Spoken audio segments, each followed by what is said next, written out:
Sa atong unang pagbasa, gisgutan dinhi nga ang tao nga dili maminaw o mutalikod sa Ginoo dunagyoy umaabot nga silot.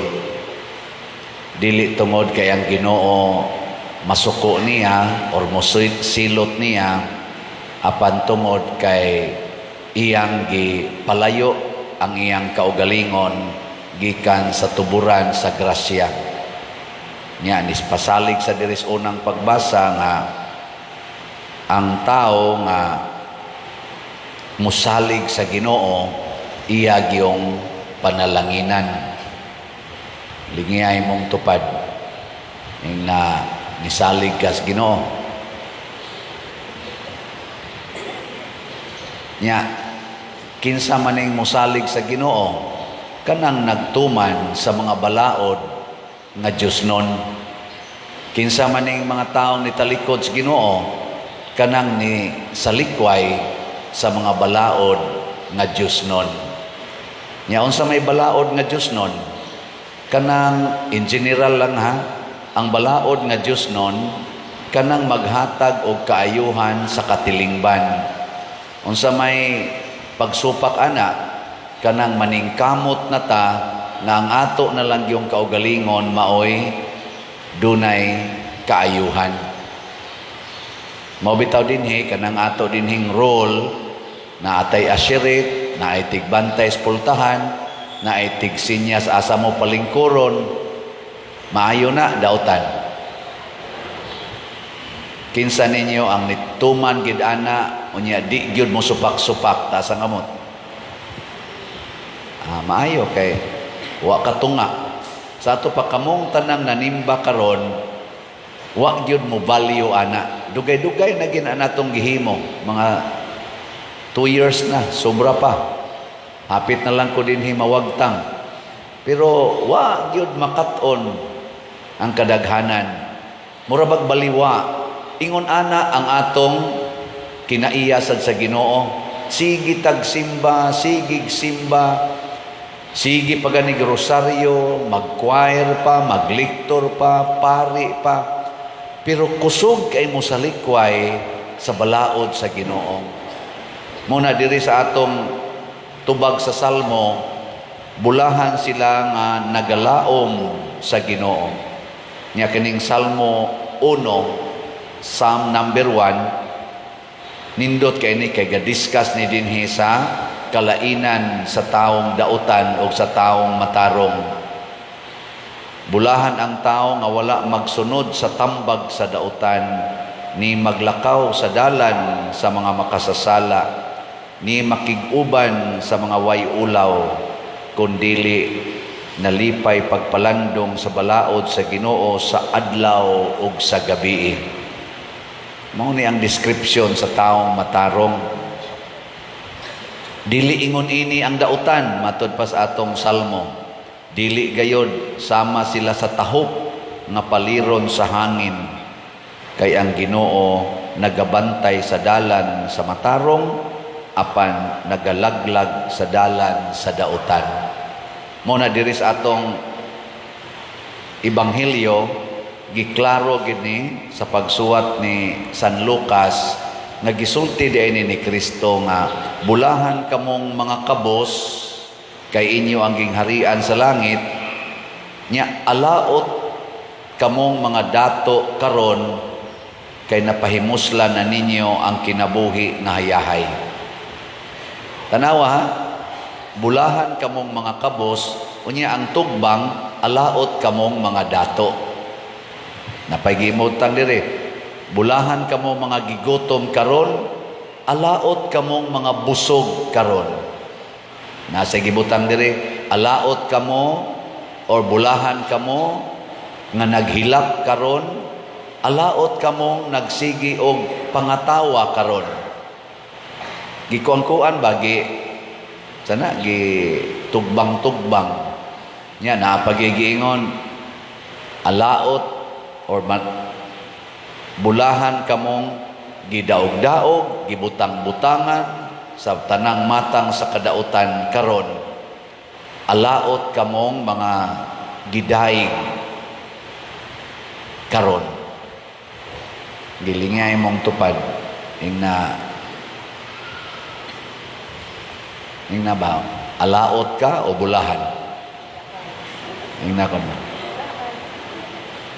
Alaot o bulahan? Pasabot, maningkamot ang mahimong kabus, di ta maningkamot nga mahimong dato, kay maalaot man ta. Maningkamot ta nga naatay, or maningkamot ta sa pagdawat nga way reklamo sa mga kaguol, dili ta maningkamot nga malipay, kay mahimo man tang alaot. Maningkamot ta nga mag-fasting, di mo kaon. Dili ta maningkamot nga busog kita kanunay, daghan tag pagkaon, kay mahimo tang alaot. Nya maningkamot ta nga muday sa atong isig katao, dili ta maningkamot nga daygon. Mao ni ang atong challenge. Kanus aman magkagubot ang atong katilingban. Bisan din sa ato ang arrangement sa inyong gilingkuran, kanus ang murag way klaro, dili ma-maximize ang ato dinhing space sa gamay natong simbahan kun musupak na mo sa asherets. Nya ang mga asherets sad dili sad magpakabana sa ilang katungdanan sa sistema nga atong gipatuman. Apil na mga lay ministers dihas gawas. Kana bang musupak na ta ba unsay atong gikasabutan nga pamaagi? Ang Ginoo sad naghatag sad natong pamaagi. Kamong mga asawang ni adinhi, kinsa ninyo ang musugod karon mo dawat na gyud og moingon, din agyod ko magyaw-yaw sa akong bana bisag kulatahon pa ko. Tasa ka mo. Sige. Adi gyud mo commit. So inyo ginang padayonon ang inyong yawanon nga mga kinaiya, mga asawa. Naghatag nagkagubot sa inyong pamilya. Mao nang naaroy divorce, na ay separation, na nang away, mga dysfunctional parents. Sige na lang, basig aritas mga bana makakuha og simpatiya. Mga bana, sugod karon, kinsa ninyo moingon, pader, bisan pag yaw-yawan ko sa kong asawa, bisan pag pasanginlan ko sa kong asawa, din agyog ko masuko o di nagyog ko magyaw-yaw or maglagot niya. Tasa kamot. O tanawa mga bana, di ba daghan kay ni isa? Ambot o kinsay bakako ninyo, ang bana ba o ang asawa ba? Pero nindot man ko nang mukumit ta sugod karon. Gitagaan ta mog second chance mga asawa. Kay murag alkanse mamos mga bana. Murag ang yawa may inyong gipili. Mo lagi na bulahan kadtong mipili sa dalan sa matarong og misalikway sa dalan sa dautan. Kamong wa mo isa sa inyong kamot nga mga asawa, naminaw mo sa tambag sa dautan. Unsa may tambag sa dautan? Ayaw ana, alkansi ka. Nya makatuman day ka na, isa-isa sa kasi imong kamot, mura sa kag makatuman. Wa man ta mo ingong matuman na nimo. Saad sa Ginoo karon. Kinsa ninyo bi mga asawa, usbon ako. Kinsa ninyo mo saad nga sundo na gid ninyong Ginoo, din agid mo maglago o bisag maglagot, din agid magyaw-yaw, din agid mangaway sa bana. Tasa kamot. Basta last chance na lang na ha, at least nanay ni isa mga 12 ka buok. Umay na lang na. Okay na kayo na. Mao na unsa may kuwang nato, wa man gud ta maghuna-huna sa tibuok nga plano sa Ginoo. Unsa may tibuok nga plano sa Ginoo? Nga dili di ay ang atong kinabuhi dinhira kutob, na adi ay pagkabanhaw. Mo na diri sa atong ikaduhang pagbasa niingon, dunay pagkabanhaw. Sama nga si Kristo gibanhaw, kita sad banhawon. Nya duna di ay langit, duna di ay impierno. Actually, kining pag-ingon nga alaot kamong mga dato karon, pasabot ana, maadto gid mog impierno basta dili mo magsunod sa gustos Ginoo. Dunay nagpaabot nga impierno. Kining atong kasakit nga bation dinis kalibutan, introduction lang na sa impyerno. Introduction ba? Tanawa ng mga taong nangandoy pagkadato, tanawa ang mga naong smiling o kusmoron. Kanag yung magsigig bag magpa 5-6 o niya magsigig yung tigom anang kwarta, manikas pa, kusmoron. Bisan gid sa ato mga politicians na amang gidhay mga gipang-akyos nga sigig pangurakot na hibaw masatag kinsa na sila nga nagsigig pangurakot na amang gilantara na kaayo nga kinawatay yung kwarta milyon-milyon, bilyon-bilyon. Tanawang mga naong bisag karong panahos kompanya minus kay nila ang smiling kasagaran ilang naong anang awok ba murag ka na bitang awa mo kita tanawa social media nya mura silag masukanon kusog kay sila masuko magsigi silang panaway sa ilang isig katao nga way basihanan kay dili man sila musubay sa kamatuoran mga tigpakaaron ingnon mga bakakon niya ang ila radyong kaugalingon ang ilang ipromote magsigig daig sa ilang kaugalingon magsigig bandilyo sa ilang kaugalingon mao na sila ang mga kandidatong dautan di ta mo butar ana kisa may itong butaran kung naaman kadtong gasigig daig sa Ginoo ug nagsigig daig sa atong nasod ug sa atong katilingban sa pulong ug sa buhat kana bang dili mangandoy anang kwarta kana bang mangumpanya nga dili magsalig og kwarta dili nang mangumpanya nga siging hatag nya kita sa dinhi mga butante sige sag gukod anang manghatag ngilingay mong tupad ning nasugot kag di hatagan ina sugot kag di hatagan na bahala kay ingon man sila dinis Pilipinas hugaw naman jud kay politika dinhi di man gyud kuno mudaog ang tao nga way kwarta pero di biya na tinuod di gina tinuod nya kinis ang mga naay ni gamit og kwarta ang sunod ana nilang buhaton manikas na usbon ang resulta sa eleksyon dagdag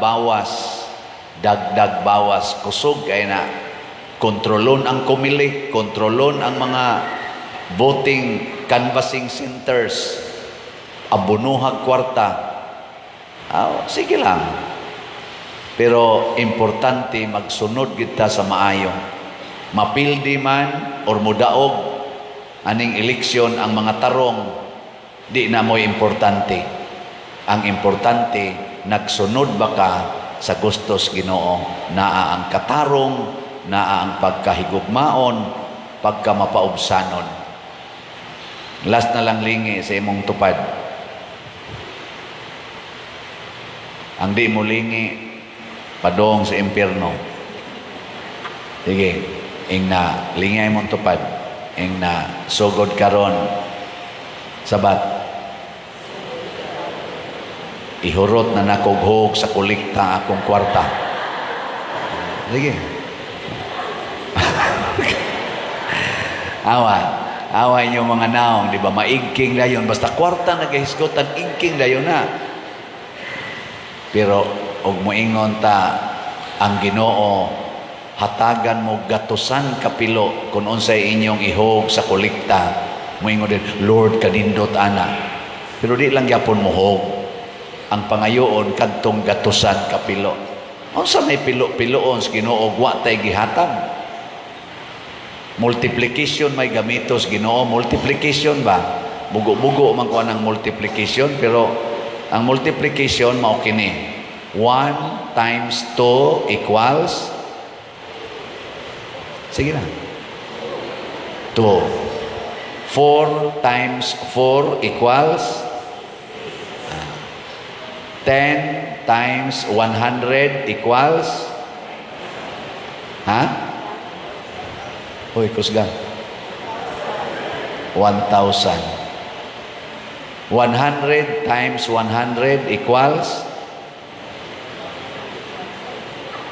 sige na 10,000. 10,000 times 0 equals 100 times 0 equals. So kibaw na mo kung sa dangatan ninyong di mo hogs kolekta. Masiro gino. Naman tadi ay ubang mga kongresista nga niingon nga ni pirma gyud mi kay aron di mi masiruhan sa atong budget. Pero tungod kay wa ka magsunod sa kabubutos Ginoo gapa sunod ka papalid-palid lang ka sa tambag sa dautan, maunay tinuod nga zero. Kay ang tinuod nga mohatag og grasya ang Ginoo, siya'y mo multiply, dili ka ng agianan sa grasya, kung dili ang Ginoo mismo tuan niya ang tuburan. Mao na sundo natong Ginoo, bahala na ning mga yawanon nga mga agianan sa grasya sa pagkakaron, manghulga nato, mopahimos nato, kay di kita siruhan sa Ginoo kung nagsunod ta niya. Mabungahon ta, dili malarag ang atong mga dahon, matod pa sa atong salmo.